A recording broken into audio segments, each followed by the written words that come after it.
Hello sa inyong lahat. Magandang araw po. Pag-usapan po natin ngayon yung tungkol sa may mga karamdaman. Although hindi naman po ako doktor, pero karamihan sa doktor na nakikita ko sa mga content nila, sample si Doc Willie Ong. So wala pa akong nakikitang video niya na kapareho po nitong sinasabi ko. Simple lang naman po ito. Tungkol lang po sa mga sakit-sakit na ito po ay napatunayan na at epektibo. Libre lang po. Wala pong babayaran maski piso. Yan. Libre lang po. Hindi mo na kailangan ng kung wala kang pan-check up,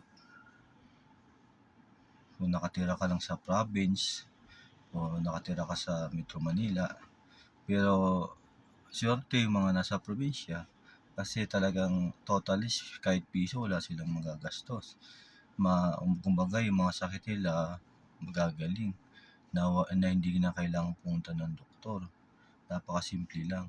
So bakit ko pa sinabing swerte yung mga taga-probinsya kaysa sa Metro Manila? Ano bang pinagkaiba ng Metro Manila at ng province?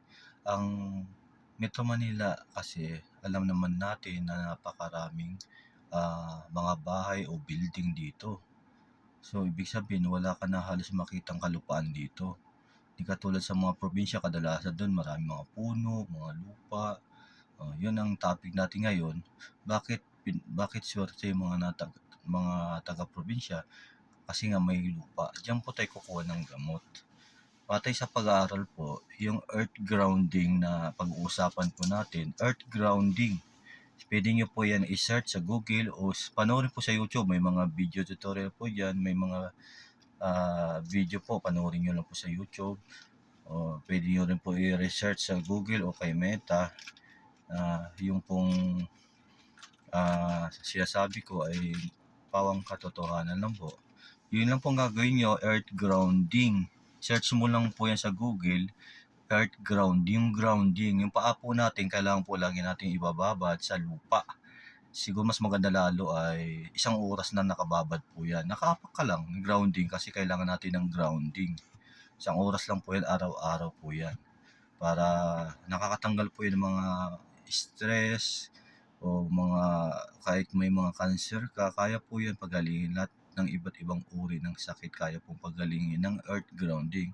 Kaya nga po, sinabi ko po sa inyo na i-search nyo po mismo sa Google o panoorin po nyo sa YouTube para malaman nyo po na totoo po ang aking mga sinasabi. Siguro hindi ko na po pahabain pa kasi kapag pinahaba ko pa sayang po yung oras. Mas maganda po kung i-search nyo lang po para malaman nyo po na totoo po sinasabi ko. Ilan po at maraming salamat po.